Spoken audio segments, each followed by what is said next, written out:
Cumprimento os irmãos com a paz do Senhor Jesus, amém? Peço aos irmãos que abram suas Bíblias, no livro de Apocalipse, no seu capítulo 20. Então vi um grande trono branco, e o que estava sentado sobre ele, e da presença dele fugiram a terra e os céus, e não se achou lugar para eles. E vi os mortos, grandes e pequenos, que estavam diante do trono, e abriram-se os livros. Abriu-se outro livro, que é o da vida. Os mortos foram julgados pelas obras que estavam escritas nos livros, segundo as suas obras. O mar entregou os mortos que nele havia, e a morte e o além deram os mortos que nele havia, e foram julgados, cada um segundo as suas obras. Então a morte e o inferno foram lançados no lago de fogo. Esta é a segunda morte. E todo aquele que não foi achado inscrito no livro da vida foi lançado no lago de fogo. E todo aquele que não foi achado inscrito no livro da vida foi lançado no lago de fogo. Amém? Pode sentar-se? Bom, irmãos, hoje nós vamos então dar continuidade aos eventos relacionados à volta de Cristo. Então nós vamos dar continuidade nos eventos que são relacionados à volta de nosso Senhor Jesus Cristo. Voltando Cristo, imediatamente uma série de eventos se sucederão. Nós já falamos a respeito da sua manifestação, que é o seu aparecimento visível nos céus. Nós já falamos da ressurreição dos mortos e o arrebatamento, e ficou ainda restando nós falarmos a respeito do juízo final e do fim do mundo. Então, esse é o tema que eu quero destacar juntamente com os irmãos hoje. Hoje nós falaremos do juízo final, que se dará quando Cristo voltar, os mortos e os vivos serão julgados, e também nós vamos falar de um evento posterior ao juízo final, que é o fim do mundo. O que é importante os irmãos saberem, e eu venho dizendo isso aos irmãos, que eu não estou colocando os eventos na ordem cronológica, ou na ordem sequencial, que se tem compreendido que esses eventos vão acontecer. Porque eu vou tratar esse tema separadamente. Nós temos 3 visões, né, que dizem respeito a como que esses eventos vão se suceder. Quais eventos acontecerão primeiro? Ou qual é a ordem que as coisas acontecerão? Então, para tratar disso, que é um tema muito delicado e muito burocrático, né, nós vamos tentar buscar a posição que seja menos burocrática e que seja mais bíblica, né? Que tenha maior coerência com o ensino de Jesus e o ensino dos apóstolos. Mas, por enquanto, cabe a nós estar analisando esse grande juízo que virá sobre a terra. Você está pronto para ser julgado? Você está pronto para se apresentar no tribunal de Cristo? Acho que essa é uma das grandes perguntas que deve estar em nosso coração e na nossa mente. Estar preparado para um grande tribunal. Estar preparado para esse evento jurídico que é cósmico, que envolve todo o mundo e que todos deverão comparecer diante dele. Então, pode passar? A volta de Cristo vai resultar num grande juízo. Serão julgados todos os homens, justos e injustos. Os ímpios serão condenados, e os justos tornarão pública sua condenação, que já é conhecida diante de Deus, e então virá o fim. Tira o eco para mim, por favor.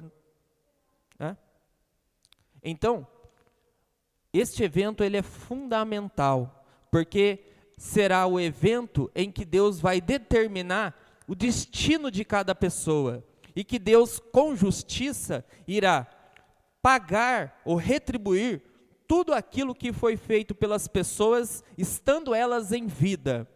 Os ímpios, esses passarão pela condenação nesse dia, nesse grande evento jurídico, mas os justos terão a sua condição revelada a todos os homens, terão a sua justiça manifestada a todos os homens. Nesse grande evento, serão diante de todos os homens do mundo, diante de todas essas pessoas que estarão nesse grande julgamento, os justos serão absolvidos diante de Deus.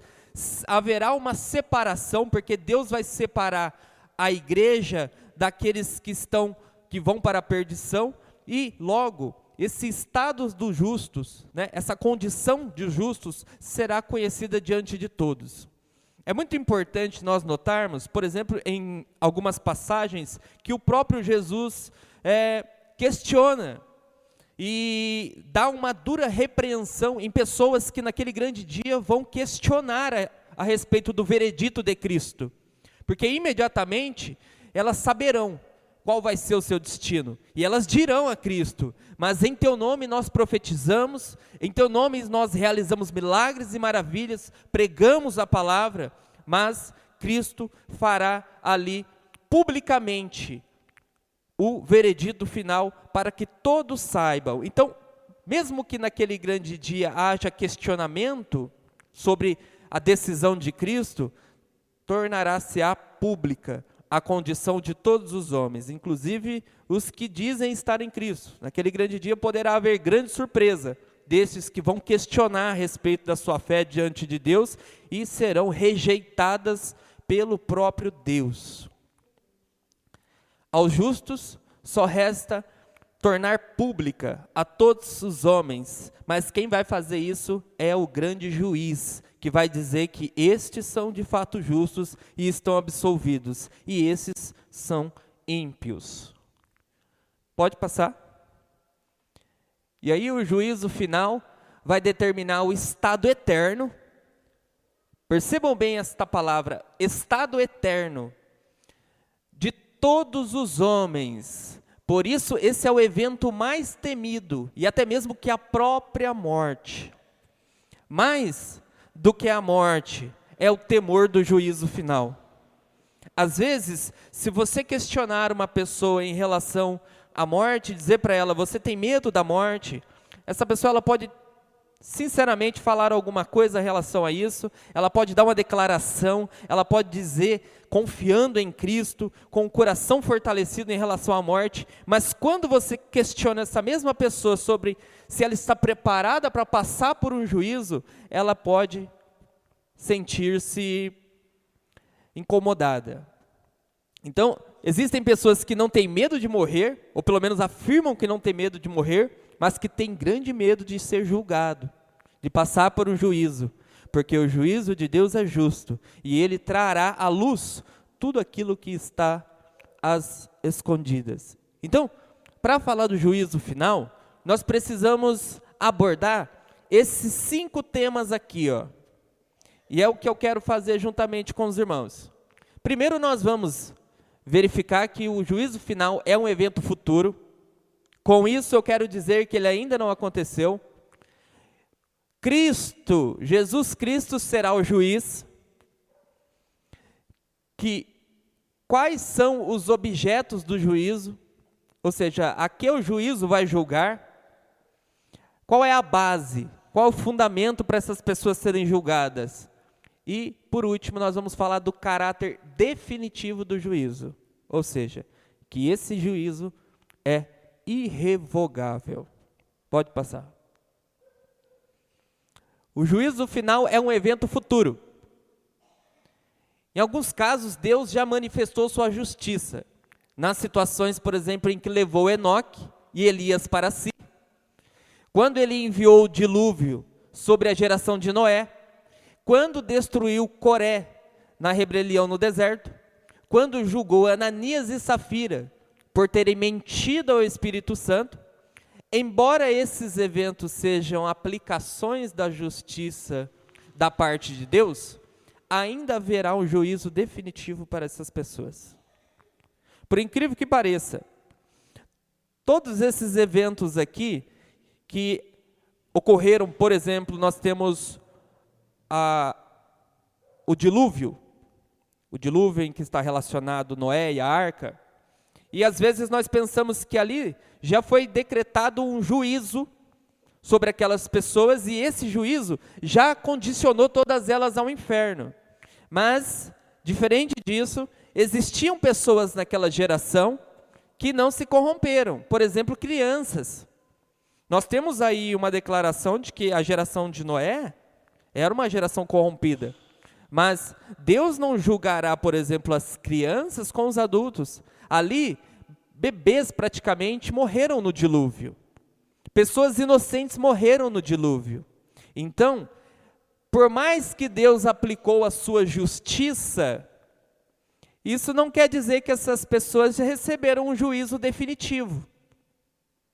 E se o juízo, nós entendemos que esse juízo foi um juízo universal, essa justiça foi aplicada de forma universal, ou seja, o dilúvio, então existiam pessoas em toda a terra, e essas pessoas também tinham um tipo de revelação de Deus. Então nós podemos imaginar que Deus pode ter aplicado a sua justiça e ter findado com aquele mundo sobre as águas, mas isso não quer dizer que ali houve aplicação de juízo definitivo. Salvos sairão dali, pessoas que estarão naquele grande dia diante de Deus e poderão, evidentemente, ser absolvidas. Entre elas, eu destaco as crianças. Imagina a quantidade de crianças que morreram no dilúvio. E é óbvio que ainda haverá um juízo, um parecer definitivo para essas pessoas. Então, não é coerente defender a ideia de um juízo imediato, um juízo irrevogável no tempo presente. E nem mesmo eu acho coerente defender que o processo da existência humana, ou os eventos que estão descritos na Bíblia ao longo do desenvolvimento do mundo, possam ser juízos definitivos. Não.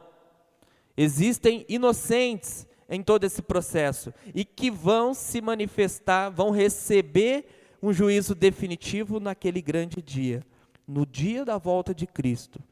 Jesus Cristo vai julgar essas pessoas. Elas ainda não estão definitivamente julgadas, embora receberam um tipo de juízo prematuro da parte de Deus, que Deus imputou sobre os homens por causa dos seus pecados. Mas ainda pode haver esperança para muitas dessas pessoas. É por isso que nós vamos ver nas Escrituras que o juízo final ainda não aconteceu. Então, muitas pessoas que, por exemplo, nós podemos acreditar que morreram na perdição, nós podemos ter um susto naquele grande dia. Essas pessoas podem vir a ser absolvidas. Com base em quê? Com base no julgamento e no fundamento que nós vamos verificar um pouco mais à frente. Então, o juízo final, que vai dar o veredito final e o destino final, ainda é um evento futuro. Futuro no sentido de que vai acontecer. Não é que vai acontecer no futuro distante, vai acontecer no momento em que Cristo voltar. Pode passar. Várias passagens na Bíblia apresentam a verdade do juízo final como um evento que vai acontecer no futuro e não como um processo prolongado. Quando eu me refiro a processo prolongado, estou dizendo que o juízo final não está acontecendo ao longo da nossa história, a história humana. Vai acontecer ainda, e vai acontecer em um único momento. Digo-vos, porém, que haverá menos rigor no dia do juízo para a terra de Sodoma do que para contigo. Olha que texto interessante. Eu já falei algumas vezes desse texto aqui. E o que me chama a atenção é que aqui nós vamos verificar um tipo de dosimetria da pena. Um tipo de juízo dosado.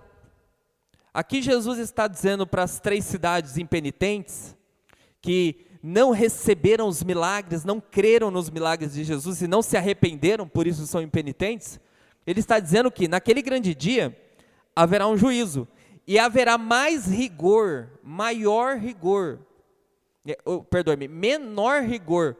para a terra de Sodoma, e nós conhecemos a história da terra de Sodoma, de onde saiu Ló, né? Sodoma e Gomorra.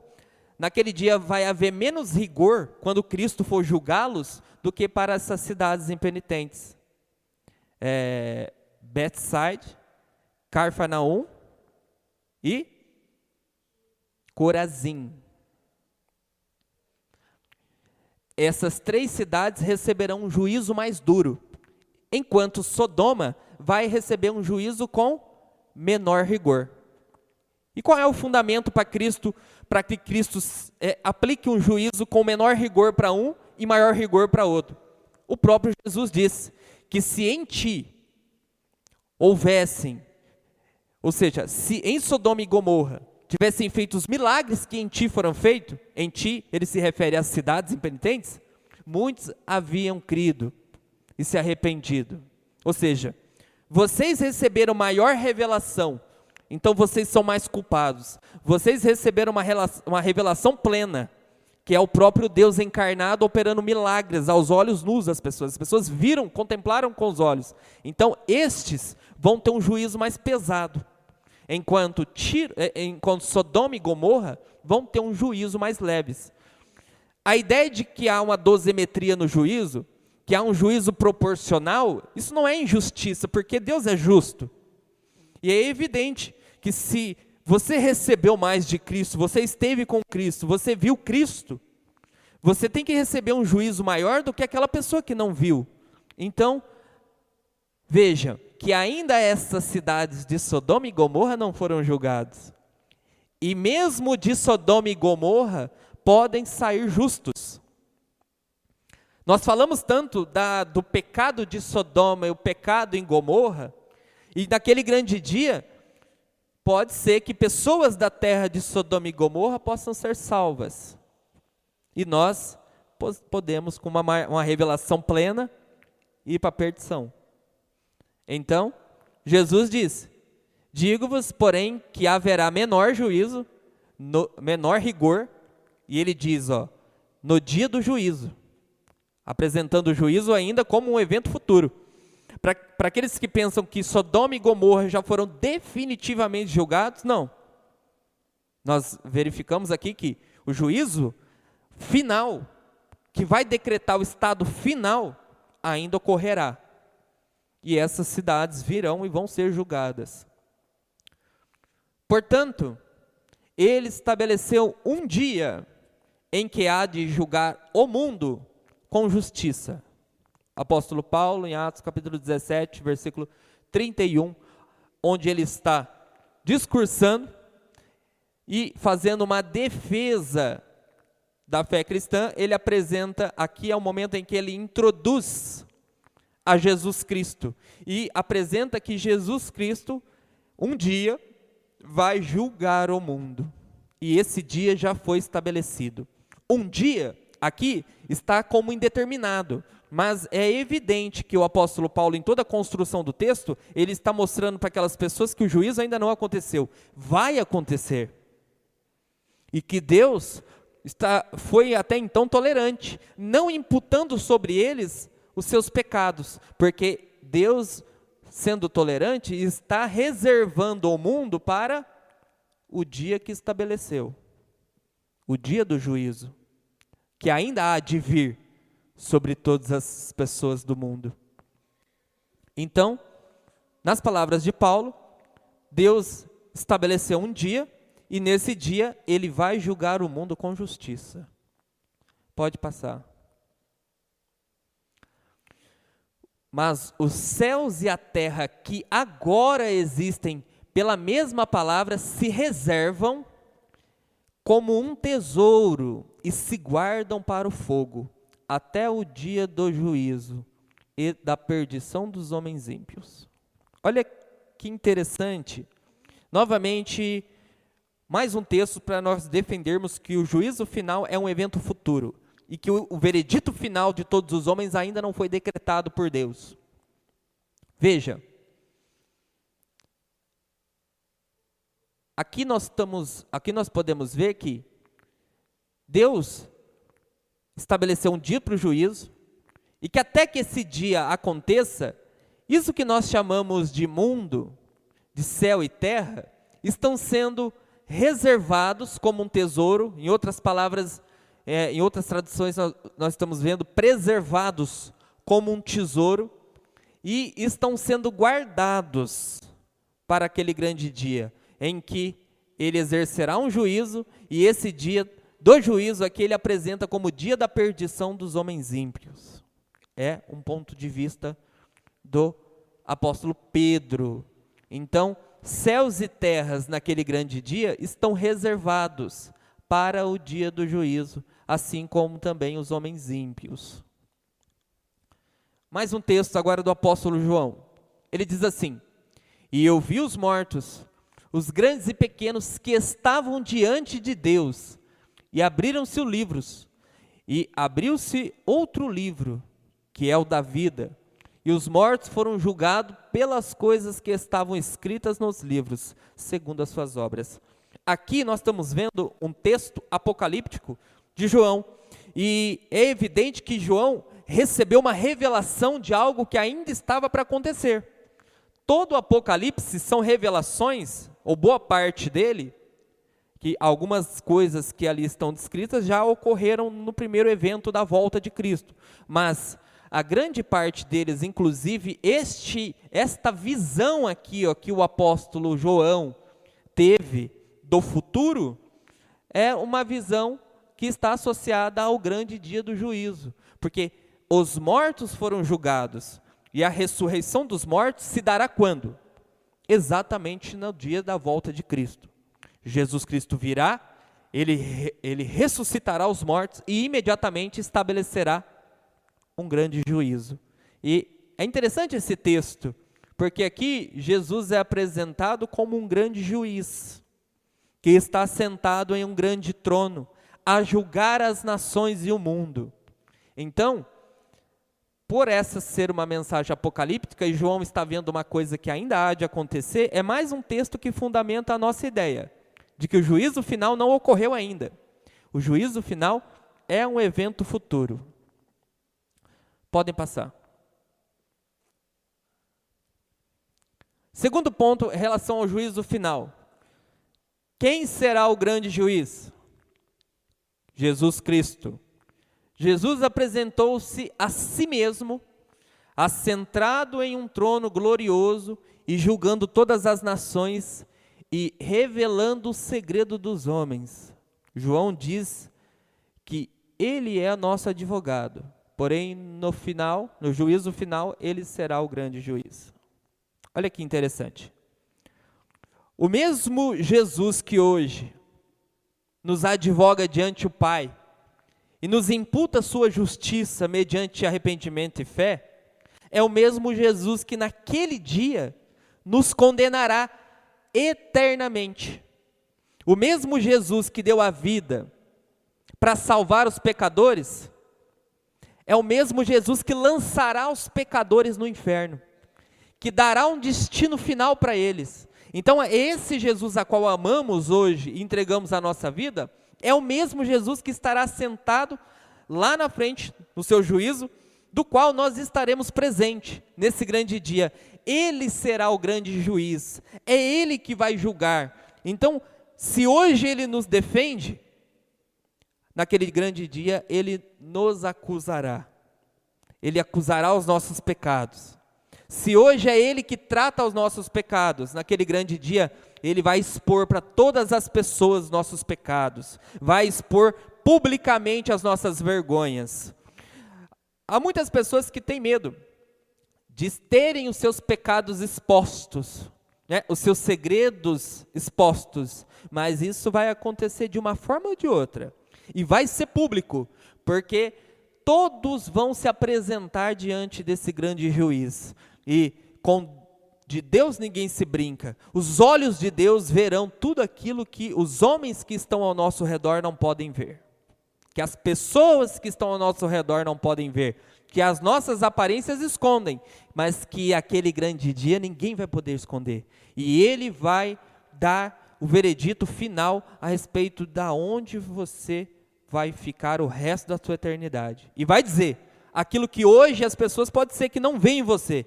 Vai dizer que você é justo, ou vai dizer que você é injusto. Que nós somos, né? Veja o que diz. E também o Pai a ninguém julga, mas deu ao Filho todo o juízo. João capítulo 5, versículo 22, palavras do próprio Jesus. Ele disse, o Pai ninguém julga, mas me deu todo o juízo, apresentando-se a si mesmo como um juiz. Segundo texto, e deu-lhe o poder de exercer o juízo, porque é o Filho do homem. Aqui é mais uma palavra de Jesus. Jesus está dizendo que ele recebeu o poder de exercer juízo, por quê? Porque ele é o Filho do homem. E você sabe o porquê Jesus disse que ele é o Filho do homem? Sabe, Paulo? Você sabe de onde Jesus tirou essa expressão? E por que Jesus sempre utiliza dessa expressão? Alguém sabe? Em algumas aplicações sim, mas aqui Jesus não está dizendo isso. Existe uma outra mensagem por detrás desse conceito Filho do homem, em que em várias ocasiões Jesus, ele afirma isso. Ele não está dizendo aqui, por exemplo, Natália, que ele recebeu o poder de exercer juízo porque ele se fez carne. Entendeu? Aqui existe uma outra afirmação por detrás desse conceito Filho do homem. Vamos abrir a nossa Bíblia, porque esse texto eu não lancei. Em Daniel, no seu capítulo 7, versículos 13 e 14. E aí vocês vão entender o conceito Filho do homem que é aplicado a Jesus. E você nunca mais vai esquecer. Evidente que o conceito Filho do homem tem uma associação a ideia da sua humanidade. Por quê? Porque de fato ele tem a aparência do homem. E é a aparência porque de fato ele é homem, não é uma aparência ilusória. Aparência de fato porque ele é humano. Veja o que diz o capítulo 7. Veja a revelação que Daniel recebeu. Olha o que ele diz. E eu estava olhando nas minhas visões de noite e vi que vinha nas nuvens do céu, como o Filho do homem. Ele se dirigiu ao ancião de dias, e o fizeram chegar até ele. Versículo 14. E foi-lhe dado o domínio, a honra e o reino, e todos os povos, nações e língua o adoraram. O seu domínio é um domínio eterno, que não passará, e o seu reino, o único que não será destruído. Então, quando Jesus ele está dizendo aqui que ele recebeu o poder de exercer o juízo, porque ele é filho do homem, ele está dizendo o que está escrito aqui no versículo 14, que a ele foi dado todo o domínio, toda a honra e o poder do reino. Ele apresenta a si mesmo como uma autoridade universal, como um rei universal, e que estabeleceu o seu reino universal. E todas as vezes que você virem essa afirmação, filho do homem, Jesus está se referindo à visão de Daniel, a quem tem a aparência humana, que veio dos céus, que de fato é homem, natureza humana, e que tem todo o domínio, que tem todo o poder, que exerce toda a autoridade. Por isso ele é filho do homem. Ele recebeu o juízo porque é filho do homem, e não porque é humano. Pode passar. Ainda Jesus como um juiz. E nos mandou pregar ao povo e testificar que ele é o que por Deus foi constituído juiz dos vivos e dos mortos. Atos capítulo 10. Vejam. E nos mandou pregar ao povo e testificar ou dar testemunho. São palavras que são direcionadas a Jesus. E que Jesus foi por Deus constituído, pelo Pai constituído juiz dos vivos e dos mortos. Então, veja, irmãos, texto de Atos 10 é parte da pregação do que podemos chamar do Evangelho.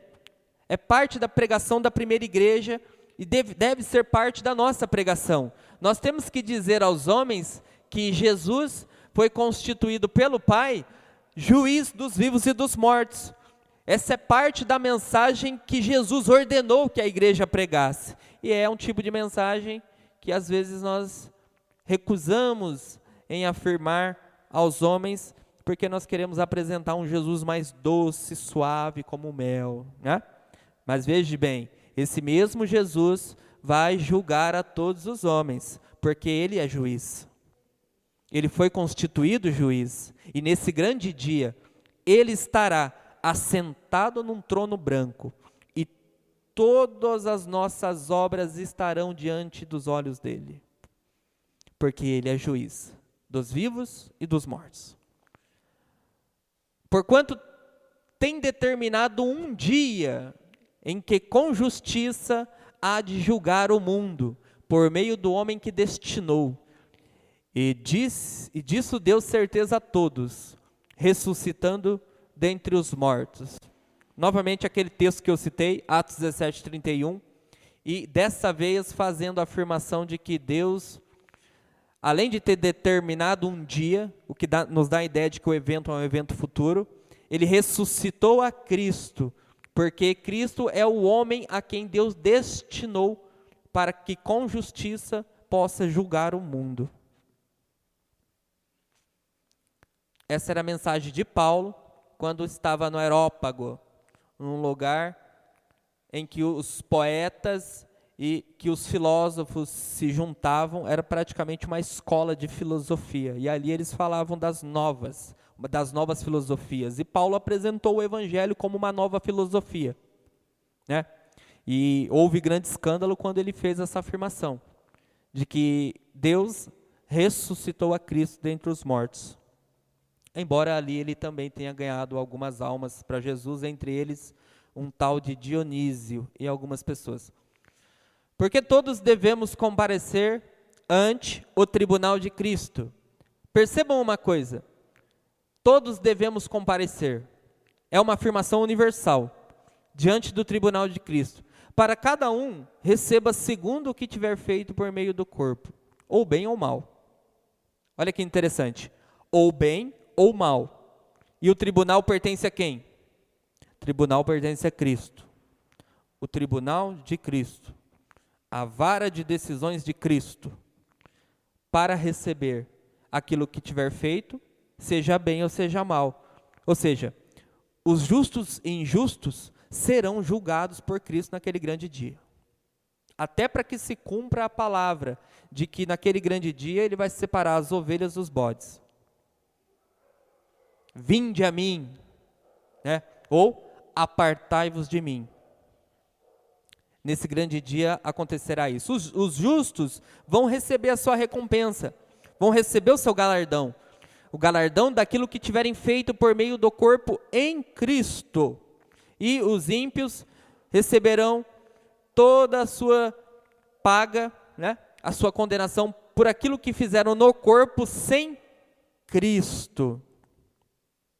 Mesmo aqueles que tiveram praticado boas obras, estes praticaram fora de Cristo. E até mesmo essas boas obras que não glorificaram a Cristo serão julgadas naquele grande dia. Com Deus ninguém se brinca, meu irmão. Não pense que, por exemplo, nós vemos muito na mídia pessoas que para poder construir uma imagem, pegam um pouco da sua fortuna e querem jogar aos pobres para criar uma imagem em torno de si e ganhar adoração, né? Ganhar aplausos, ganhar visibilidade. Com Deus ninguém se brinca. Você acha que essas coisas são bem vistas por Cristo? Você acha que Cristo mede e julga como nós julgamos? Até mesmo essas que podemos chamar de boas obras naquele grande dia receberão a sua pena. Tudo isso, toda a glória humana é imunda. Toda a glória humana é imunda. Todas as escrituras vai deixar bem claro isso, que a glória dos homens é imunda, é diabólica. Não glorifica a Deus, meu irmão, naquele grande dia, não será contado. E é evidente que pelas obras ninguém será salvo. Então, tudo que for feito no corpo, que não esteja em Cristo, naquele dia só vai resultar em condenação, porque as obras não salvam. Pode passar. Terceiro ponto, objeto do juízo. Quando eu me refiro ao objeto do juízo, eu quero dizer o seguinte: o que vai ser julgado? Ou quem será julgado? Então, todos os seres humanos serão julgados, vivos e mortos. As declarações a respeito do juízo final são universais, ou seja, envolve todo o universo. Os anjos maus, nesse dia, também serão julgados. Louis Berkhoff diz que, a respeito do juízo final, todos os pecados dos crentes, mesmo os justificados, serão revelados naquele grande dia. Mesmo aqueles que já receberam a justificação por meio de Cristo e tiveram seus pecados perdoados, naquele grande dia, todos eles terão consciência dos seus pecados e terão consciência do veredito final de Cristo. Mesmo aqueles que são salvos. Por quê? Por que desta afirmação? Porque todas as vezes que o juízo final é apresentado, o juízo ele apresenta de maneira universal, ou seja, que envolve tanto os ímpios como os justos. Então, até mesmo as obras dos justos vão ser apresentadas naquele grande dia. É um juízo público. Você vai ser julgado à praça pública por alguém que sabe toda a sua vida, mas que vai determinar a sua absolvição ou a sua condenação. Eu fiquei um pouco constrangido com essa afirmação, mas é uma afirmação que está presente não só em Louis, mas em outros materiais que eu consultei, todos eles deixam claro, né, o ponto de vista conservador. Isso é bom ressaltar, que até mesmo os justos naquele grande dia vão ser julgados, né? Mesmo seja para absolvição, mesmo que seja para receber uma recompensa, mas o livro vai ser aberto e todas as obras estão lá, certo? Pode passar.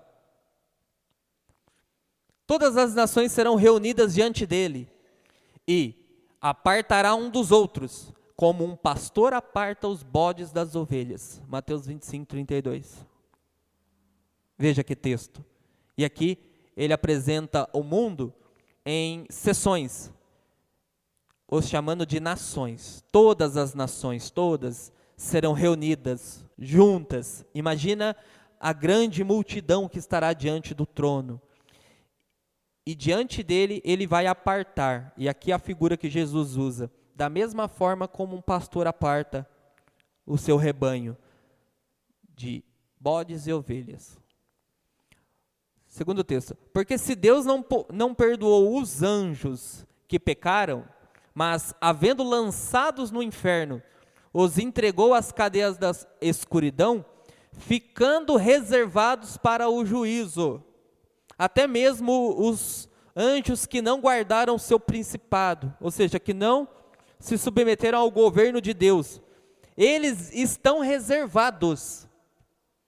Estes demônios estão reservados, trancados, para o dia do juízo. Então, o que esse texto nos deixa claro? Que existem forças malignas, caídas, que não guardaram o seu principado, demônios que estão aguardando o juízo.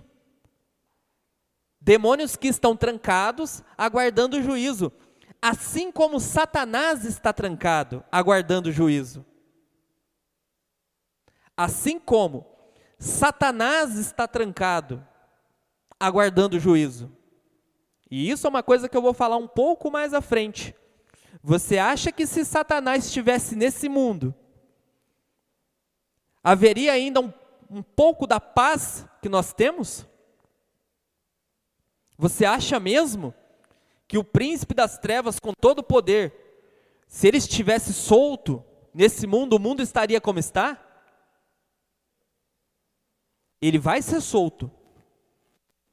Porque Cristo, quando morreu, ele amarrou o valente. Cristo é o mais valente que amarrou o valente. E quando Cristo um pouco antes de Cristo voltar, Satanás vai ser solto. E em uma pequena fração de tempo, ele vai reunir um grande exército para guerrear contra o Cordeiro. E o Cordeiro os vencerá. Isso não aconteceu ainda. E na semana que vem, eu vou falar a respeito disso. O anticristo, a grande tribulação e Satanás.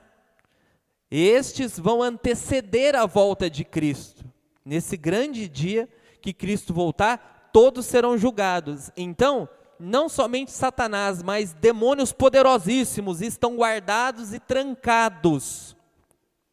E estão sendo reservados para o grande dia do juízo. Estes vão se encontrar com Deus naquele grande dia. E para todos aqueles que acham que o inferno é a casa do diabo, não. O inferno pertence a Deus. O inferno pertence a Deus. O diabo nem no inferno é rei. Como Lutero disse, que o diabo é um cachorro feroz que está na coleira de Deus. Só Deus, né? Só Deus, e só por meio de Deus pode se vencer o diabo. Ninguém pode vencer o diabo, somente pelo poder de Deus. E os anjos que não guardaram seu principado, mas deixaram sua própria habitação, o que Deus o fez? Deus reservou na escuridão e em prisões eternas, até ao juízo daquele grande dia. É maravilhoso alguns textos como esse, porque sempre que se fala do juízo, você tem esse superlativo aqui, ó, do grande. Não é um juízo, é um grande juízo. Que os anjos caídos, os homens justos e ímpios e o diabo estarão naquele grande dia e serão julgados pelo grande juiz, Cristo, e Cristo os vencerá. Em relação a essa questão da soltura de Satanás, eu vou explicar isso para vocês um pouco mais à frente, tá? E aí vocês vão entender isso. Muitas pessoas acham que o diabo está solto. Nós temos evidências bíblicas de que isso não é verdade, né? Que o diabo, ele está preso, amarrado. Cristo o amarrou, né? E eu vou explicar isso para vocês e vou defender biblicamente. Vocês não precisam acreditar. Eu sei que existem muitas contradições e as pessoas têm a sua própria leitura das Escrituras. Mas eu não falaria isso por falar. E nem se eu não tivesse estudado o suficiente para fazer uma afirmação como essa. Pode passar. O juízo de Deus não se baseará nas profissões de fé, ou seja, naquele grande dia não vai importar se você é pentecostal, neopentecostal ou se você é reformado. Não se baseará nas relações dos homens, não é porque você tem plena comunhão com os irmãos, isso naquele grande dia, não vai, o juízo não está baseado na sua boa relação com os irmãos, tá? Embora isso seja fundamental, não vai ser baseado nisso. Nem nas suas aparências. Naquele grande dia, não dá para se esconder atrás nem da saia e nem do terno, né? Os olhos de Deus eles veem muito além dessas coisas. Por que eu estou sendo irônico? Porque às vezes nós nos escondemos atrás dessas coisas, né? Das aparências. Nem na reputação que tiverem dentro dos seus semelhantes. Isso aqui também é outro ponto importante. O juízo de Deus não está baseado na reputação que você tem. Você tem boa reputação, isso não quer dizer que você é justo. Tá? É um sinal. Mas não é porque você tem uma boa reputação diante das pessoas que isso vai ser o suficiente naquele grande dia. Você fala, Jesus, o meu testemunho foi o melhor de todos na frente das pessoas. Jesus vai além, meu irmão. É o juiz que vai julgar com justiça. Não vai ficar uma evidência sequer sem ser contemplada.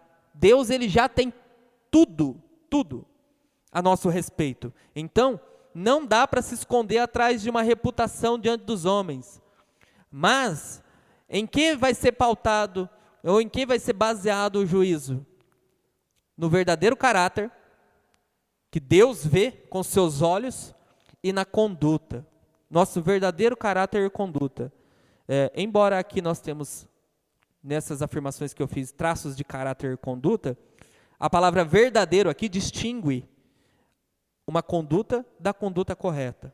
Então, às vezes as pessoas elas vivem uma aparência, nós podemos viver um certo tipo de aparência e nos escorar e pensar que somos justos o suficiente. Vocês viram aqui a pregação que o pastor Ada, ele trabalhou bastante a ideia de que os fariseus, eles se auto-justificavam, não era isso?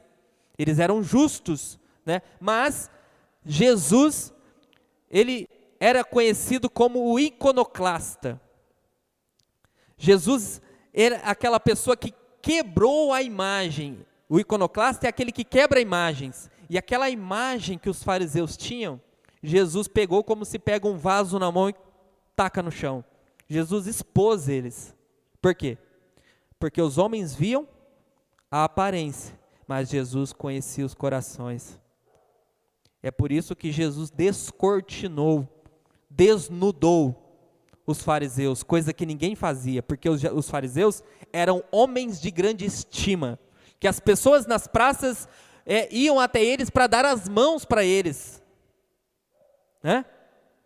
Mas Jesus pegou essa imagem social que se tinha e tacou no chão e quebrou, e mostrou que na verdade os fariseus são víboras, desnudou-os, mostrando na verdade o que estava por detrás daquela aparência religiosa. E nesse grande dia é isso que vai acontecer. Por mais secreto e encoberto que sejam os nossos atos diante dos homens, não o é diante de Deus. Por mais secreto que estejam os nossos pecados, e por maior que seja o esforço que nós fazemos para esconder os nossos pecados das pessoas, naquele grande dia isso não vai adiantar. Não dá para esconder de Deus. E esse Jesus a quem te chama hoje para abandonar os pecados, tratar os pecados, e naquele grande dia, ele apenas julgará os pecados. Pode passar. Essa é uma afirmação do Charles Hodge. Base para o juízo. São 3 bases para o juízo. Primeiro, as obras. Os que se apresentarem ao juiz, Cristo, serão julgados com base em sua vida terrena. Ou seja, na vida no corpo. Enquanto estamos vivendo, são as nossas obras que estamos praticando que vão ser julgadas naquele grande dia. Floyd Filson.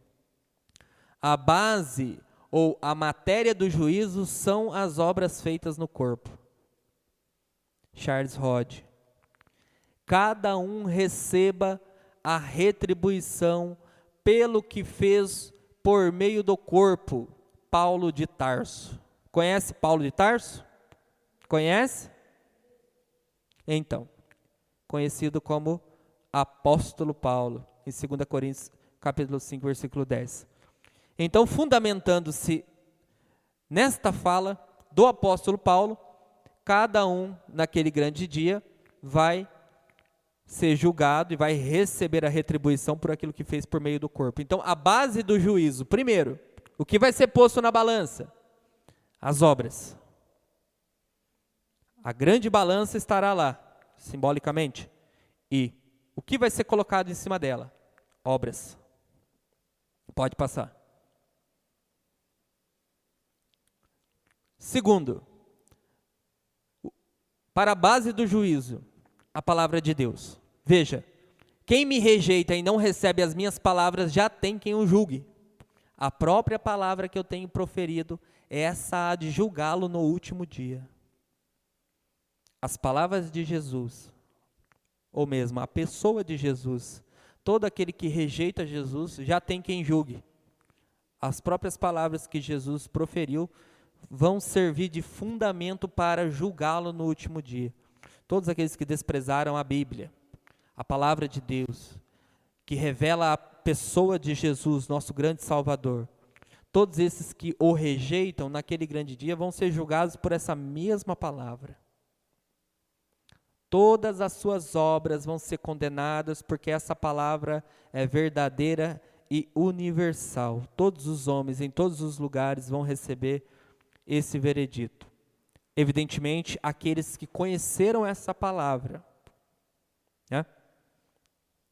Quem nele crê não será condenado, mas quem não crê já está condenado. E a condenação é esta: a luz veio ao mundo e os homens amaram mais as trevas, porque as obras deles eram más.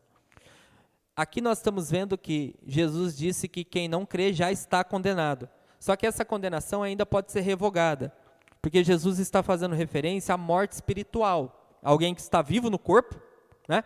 Mas está vivendo a vida no pecado e na incredulidade do Filho de Deus. Então, se esse crer em Cristo, então ainda há possibilidade de mudar essa condição de condenação aqui, porque a condenação aqui ainda não é final, enquanto esse estiver vivo, tá?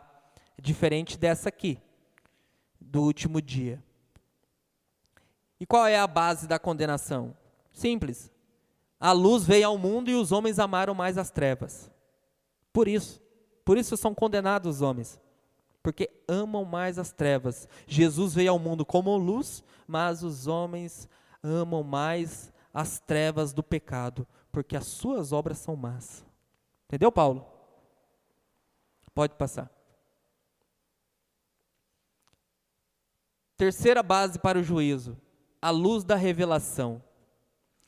A questão é que naquele grande dia, muitas pessoas que se apresentarão naquele grande tribunal do trono branco sequer ouviram falar de Jesus. E como essas pessoas vão ser julgadas? E aqui, se eu fosse uma pessoa muito conservadora, eu diria o seguinte: que somente por meio de Jesus, somente pela fé em Jesus, as pessoas podem ser salvas. E de fato é. Mas, se eu fizer isso, então, a grande massa que não ouviu falar de Jesus está condenada à perdição, porque não ouviram falar de Jesus para poder crer em Jesus. E como que Deus seria justo para com todos, no que diz respeito à salvação? Porque Deus é justo para com todos, mesmo que não salvasse nenhum de nós, porque Deus nos fez perfeito e nós caímos. Mas, para que todos tenham uma oportunidade universal da salvação, então todos precisam receber, ainda que um tipo de revelação, ainda que um tipo de luz. Lembra que nós falamos que Sodoma e Gomorra vão receber menor juízo? Por quê? Eles tinham menos luz, né? E aqueles que eram das 3 cidades impenitentes tinham uma luz maior, tinham uma revelação mais plena, eles viram, né? E o próprio Jesus diz que a região, né, da sombra das trevas raiou a luz, grande luz, e ele faz referência a si mesmo. Então, como que a gente vai resolver esse grande problema? Há um julgamento, pessoas vão ser julgadas, e chegando lá, essas pessoas vão contemplar Jesus, mas não conhecem, não tiveram esse conhecimento, e ali vão ver quem ele é. Então nós temos esses 2 textos aqui que são tradicionalmente usados, e nesse sentido eu sou mais liberal. Por quê? Porque eu acredito nisso aqui, que essas pessoas, eles receberão algum tipo de luz para poder serem salvas. Vamos ver então o texto? Desde a criação do mundo, o apóstolo diz que os atributos invisíveis de Deus, o seu eterno poder e a sua divindade, se entendem e claramente se veem pelas coisas que foram criadas, de modo que os homens são indesculpáveis. Se o evangelho, pastor, é pregado para que os homens também sejam indesculpáveis, nós temos aqui uma afirmação de que o mundo criado também é um testemunho que torna os homens indesculpáveis. Então, logicamente, por meio da lógica, nós entendemos que os atributos que são invisíveis e aqui ele põe o seu eterno poder e a sua divindade, se podem ser entendidos, se entendem e claramente se veem. Então, ainda que os homens não conhecessem diretamente a Deus, eles compreenderam um conceito de divindade, entenderam um conceito de divindade por meio do mundo criado. É mais ou menos dizer o que, irmão Roberto? Que tudo aquilo que é criado,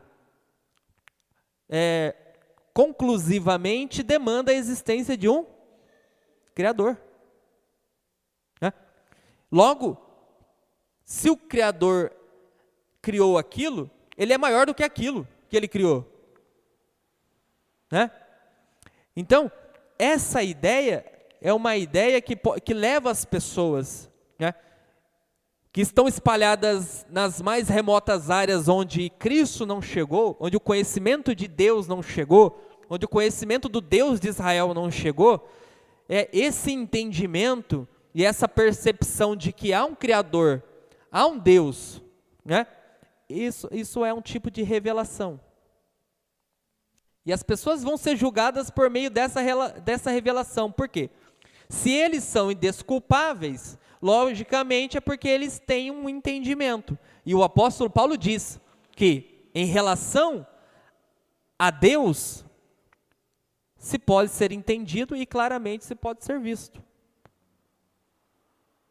Então, pasmem, pode haver pessoas adorando o sol em áreas mais remotas do mundo, e essas pessoas podem ser salvas. E você, tendo o conhecimento perfeito de Deus, pode ir para o inferno. Porque você tem o conhecimento perfeito. Você tem o que eles não têm. Por isso que é injusto Deus ele não aplicar uma dosimetria. E é por isso que os textos mostram que Deus vai julgar alguns com maior rigor e outros com menos. E a dosimetria é essa. Está fundamentada na revelação que se tem. No entendimento que se tem, na percepção que se tem. Outro texto. Quando os gentios, que são não judeus, que não têm a lei, fazem naturalmente as coisas que são da lei, eles, mesmo não tendo uma lei, para si mesmos são lei. Eles mostram, quem? Os gentios que não conhecem a Cristo, eles mostram que as exigências da lei de Deus, estão gravadas em teu coração, e dão testemunho junto com a sua consciência e com os pensamentos. De que forma? Uma hora eles se sentem acusados, e outra hora eles se sentem defendidos. Irmão, a lei moral de Deus é um princípio universal que permeia a existência. Em qualquer lugar do mundo, se você cometer um assassinato, seja quem for, há um peso em relação a isso. Há um tipo de sentimento moral. Há um tipo de reprovação da consciência. Em qualquer cultura que você for no mundo, matar não é bem visto. E aí nós vemos o princípio universal de Deus: não matarás. Em qualquer cultura, matar não é bem visto, salvo com várias exceções religiosas, disputas políticas, territoriais, mas de uma maneira geral, quase em todas as culturas, mesmo que o pecado entrou no mundo, matar não é bom. E o que o apóstolo Paulo está dizendo aqui? Que mesmo esses que não conhecem a lei de Deus, eles têm uma lei de Deus no coração. E como que eles sentem essa lei de Deus? Por meio da consciência dos pensamentos. E como que isso funciona? Por exemplo, quando você mata, a sua consciência e os seus pensamentos te acusam e ora te defendem. Logo, estes podem ser guiados, essas pessoas, não você que tem a revelação, mas essas pessoas podem ser guiadas pela consciência. Porque a lei de Deus está na consciência dos homens. E todos os homens, eles se sentem acusados, por mais que o pecado tirou a capacidade mental das pessoas e endureceu seus corações, mas todos os homens se sentem acusados E ora, quando fazem alguma coisa boa, sentem um tipo de aprovação da consciência. Então a consciência, nesta situação e nesta condição que eu estou apresentando, pode ser um fator fundamental naquele grande dia. Se essas pessoas que não receberam a lei de Deus, o testemunho de Deus, se orientarem pela sua consciência, elas podem naquele grande dia ser absolvidas. E é evidente que esse texto aqui de Romanos capítulo 2, versículo 14 e 15, está falando de juízo final, tá? Você pode lê-lo depois. Pode passar. E agora para a gente finalizar, porque não vai dar tempo de fazer tudo hoje. No juízo final, será determinado inalteravelmente o destino dos justos e dos perversos. O destino final é o céu ou o inferno, dos quais trataremos individualmente. Basta por agora sabermos para onde vamos e para onde não queremos ir. E irão estes para o castigo eterno, porém, os justos para a vida eterna. Mateus capítulo 25, versículo 46. Ou seja, o juízo, naquele grande dia, vai determinar eternamente e inalteravelmente o lugar para onde vamos. Pode passar, Vinícius. Bom, irmãos, já é 9:05, ainda devia ter mais uns 7 slides pela frente. Vamos deixar, infelizmente, para a semana que vem. E na semana que vem nós vamos rapidamente tratar a questão do fim do mundo, que é um evento ainda que vai suceder no dia da volta de Cristo, né? E depois nós vamos falar do anticristo, do diabo e da grande tribulação. Para hoje, vá para a tua casa com a seguinte ideia no seu coração. Você vai ser julgado. Isso é muito sério. Todos nós aqui vamos ser julgados. E é evidente que algumas pessoas ainda vão receber um maior rigor, mesmo dentro da igreja. Por exemplo, o pastor. O juízo dele vai ser diferente de vocês, porque ele é mestre, ele ensina. Então, ele vai receber um juízo mais pesado. E assim vai ser. O juízo de Deus é justo. Deus vai ser justo para com todos. Mas a questão é, esteja preparado para esse grande dia. Esteja com as suas roupas limpas e claras diante de Deus, com a sua vida reta diante de Deus, com os seus pecados, todos eles confessados diante de Cristo, que não haja um pecado sequer encoberto, que não haja um pecado sequer que não esteja confessado diante de Cristo, porque naquele grande dia, esses pecados podem fazer muita diferença. Então, apresenta a sua vida diante de Deus, busca sempre o perdão dos pecados e mantenha uma vida reta, para que naquele grande dia você receba todo o galardão pelo bem que você fez por meio da sua vida terrena. Amém? As palmas para Jesus nessa noite.